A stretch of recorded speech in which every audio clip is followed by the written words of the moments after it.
Sorry, need some water. There's a lot of dialogue in this game. Huh? Last year? But that uniform. Oh no, this is kind of my usual equipment when I'm in the TV world. Equipment? Never mind. Forget it. Well, if you were only around till last year, I ain't gonna blame you for not knowing. I'm the new student council president. Nice meeting you. The student council president. If I remember correctly, the student council election should have taken place just before the holidays. I have no knowledge of who won any of those elections since I left Inaba before they took place. That reminds me, I don't have any friends on the student council last year either. This girl might very well be the president. No reason not to believe her. It's your turn to spill. You said you ain't in the tournament because you want to be. Then what are you doing here? And what's this tournament about in the first place? I feel that if I don't explain things very clearly to her, it will only provoke her further. But trying to tell her everything about what's going on here will only confuse her. I leave out the fact that's placed inside the television and tell her about the other things that's going on. First, I tell her about Teddy, a friend of mine's likely the one who set this tournament up. Second, that I encountered some of my friends who were dragged into this as well. They were acting strangely. And third, that my cousin Nanako, still in the elementary school, may have been dragged into this mess.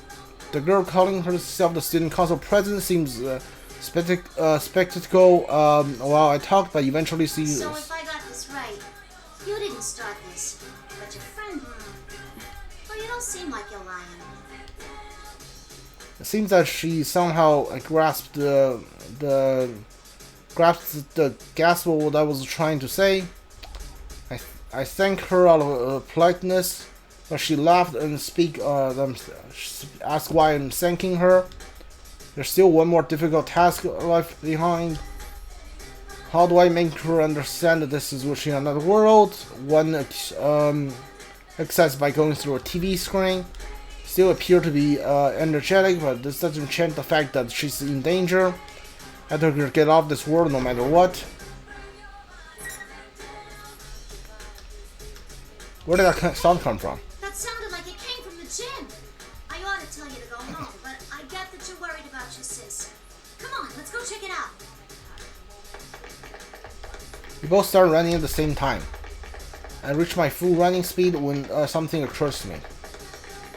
I'm surprised to see Miss President keeping pace right beside me.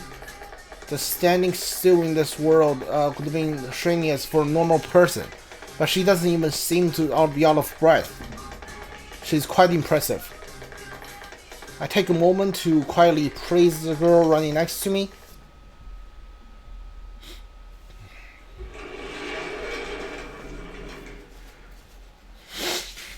What the heck? We burst into the gym where all the noise comes from, but there's no one there. Instead, we saw a huge pile of stacked chairs.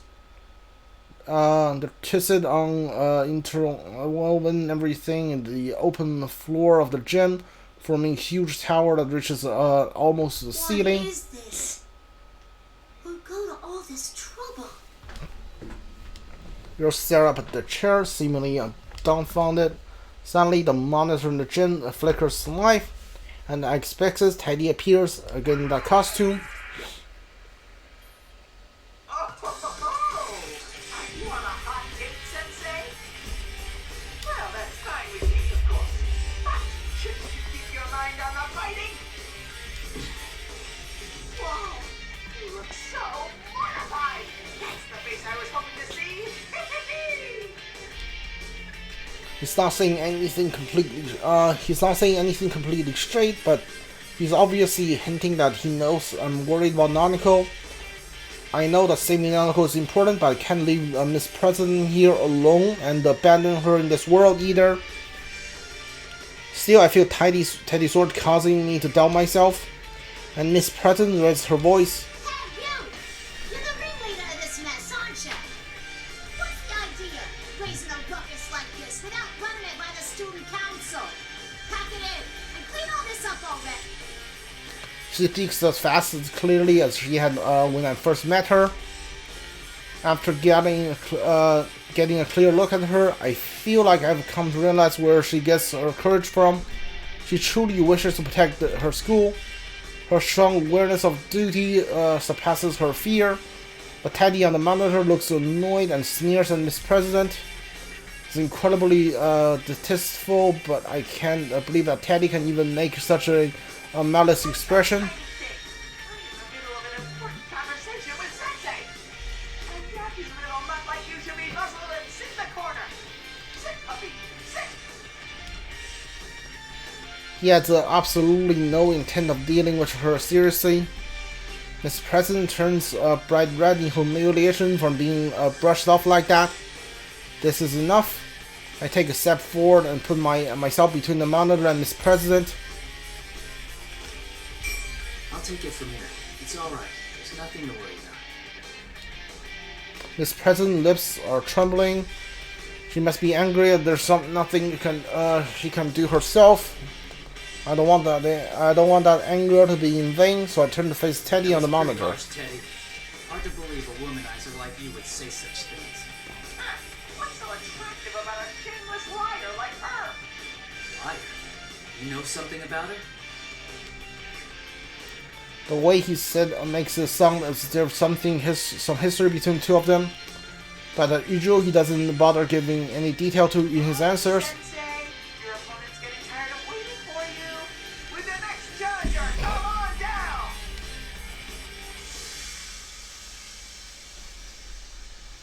I'm pretty sure it's Chie. After the line, another cloud of smoke rises from the floor. This time is Yukiko. Yukiko! Oh! The gym is Yukiko. What's the matter? It's nothing. Are you alright? Has anything odd happened to you? No, I don't think so.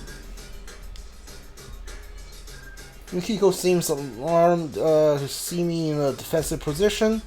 I feel my shoulders relax in relief as I shift my weight to stand normally.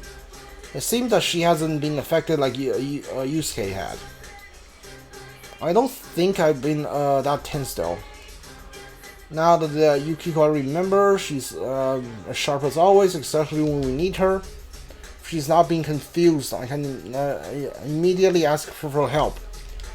I try to explain what I need from her. Might be in here. I'm heading to the announcement room where Teddy is. I need you to protect this girl from me. She might be a victim of all this. I motion towards the Miss President standing next to me. Yukiko looked at me in surprise. I don't blame her though. But what Yukiko said next was even more surprising. I don't have to do that. It's not like I know her or anything. Now going to help her because I don't know her? Is that really what she's saying? I don't understand that she might be cautious when meeting someone for the first time, but could Yukiko really think that way? It's got to be the same as Yusuke, the same uncanny sense of rawness is coming back to me when I hear Yukiko speak. Got you too. Calm down and listen to me. Can you understand what I'm saying? Huh? What are you saying all of a sudden? I can hear you clearly. What did you mean by you too? When I try to question her, Yukiko's expression returns to normal. I can't tell anymore. It doesn't look like she's going to being controlled by someone. Am I overthinking this too much? At the very least, she doesn't seem enthusiastic about the P-1 Grand Prix. It's probably a trick the enemy is playing on us. They're trying to get us to fight each other. I'll say it one more time, Yukiko. I'd like you to protect this girl from me. Sorry, but I don't know how to put this. It just feels like you're being really selfish. You always help people who have nothing to do with you, and I admire that. But where does that leave us? It's always your friends who get put in danger because of your self-centeredness. I'm used to hearing her voice, but her words are I'm convinced now. There's no obvious changes in her attitude like there has been with Yusuke. Something must be warping Yusuke's words too. Her words may seem like a sound argument, but she means nothing, something else. I don't care if someone who isn't related to me gets hurt. That's definitely not something Yukiko would say. The real Yukiko would never say something that disrespects the value of life that way. Don't be deluded. Whatever happened to Yukiko too. What? I don't understand the detail, but Yukiko hasn't had a complete change of heart. What the? You could? When I draw my sword, Miss President quickly tries to stop me, but I can't answer her right now. If a battle will clear up the pointless misunderstanding between us, then time is to fight now. Ooh, now that's our senpai. You'll show no mercy, not even to a girl if it's for your own goals. You're a real bastard with a sister complex. Open up and bring them all down. Oh, that was hilarious. I ignore the taunts being delivered in Rize's voice. Even our words aren't getting through to each other, and we have to fight without understanding what's going on. We'll come to an understanding later. I have to believe, both myself and my friends. I hold my sword to the side and protect the president who is standing behind me. You need to stay back. Whatever you see here, try to stay calm. Promise me you won't run away. What happens next will probably surprise her greatly, but I doubt Miss President will run away. She's already shown me how strong her determination is. I glance at her over my shoulders. Though she looks worried, she still gives me a slight nod of her agreement. Now, time to do this. I must end this quickly as possible. Persona.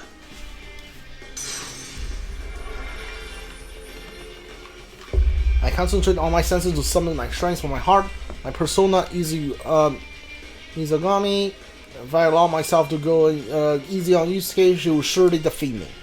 Yusuke smiles faintly and takes her battle stance. She resists the idea of protecting Miss President, but she seems to have no qualm whatsoever about fighting me. There's definitely something else controlling her. Come, Konohana Sakuya. Oh, they're at their stage 1.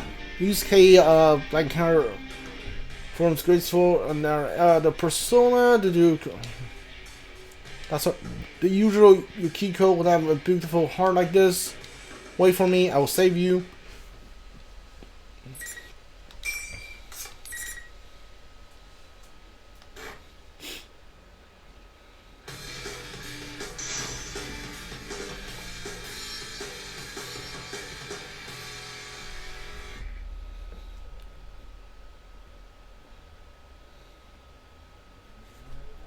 Finally!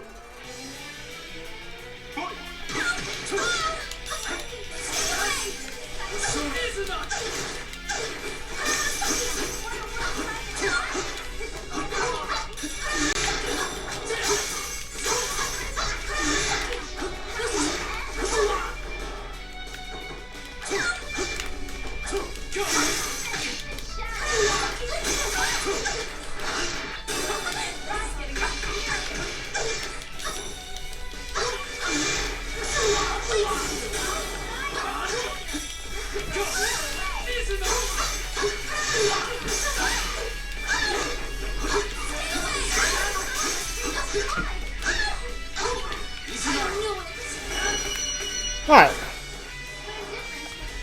It's really not easy to get a hold of how you can play this game without like a tutorial.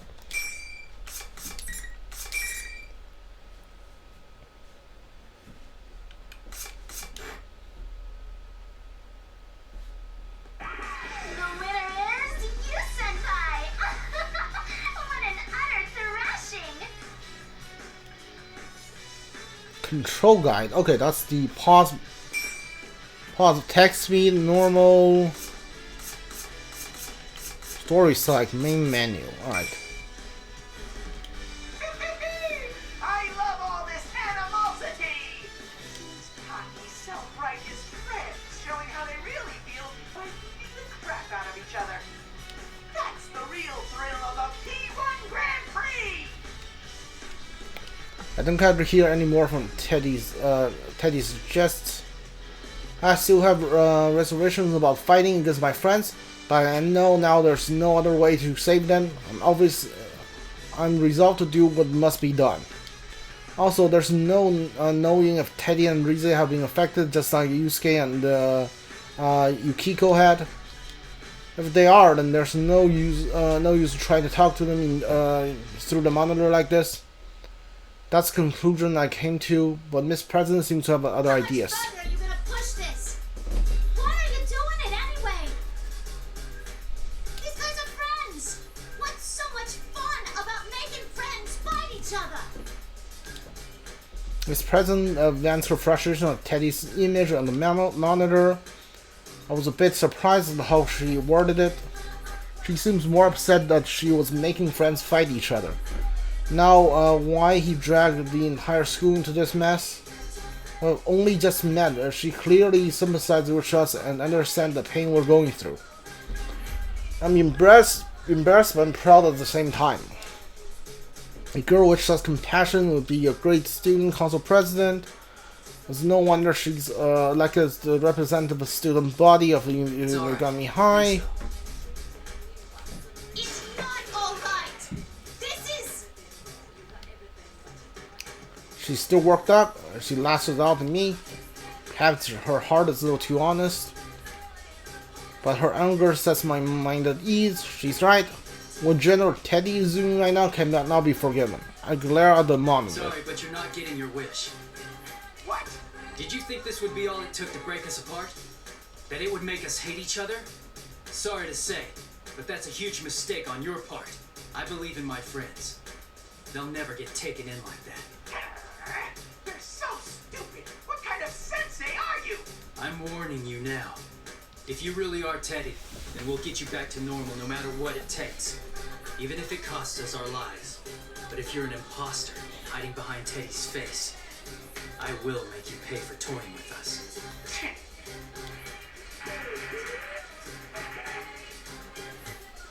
Teddy scoffs and turns around. The monitor suddenly switches off. Suddenly turning on us without any signs of remorse. That's not like Teddy at all. No, he's most likely not the real Teddy. Seeing the anger in his face only strengthens my suspicions. Someone must taken Teddy's form to make it look like he's the one committing these acts. That girl's come around. I immediately rush to Yukiko's side. Are you alright? Yukiko, are you alright? I'm sorry I couldn't go easy on you. No, it's okay. You weren't your usual self, but I could tell by your eyes that there was something going on. I'm sorry too. Did I hurt you? Kinda, yeah. I sure wouldn't want to get into it with you again.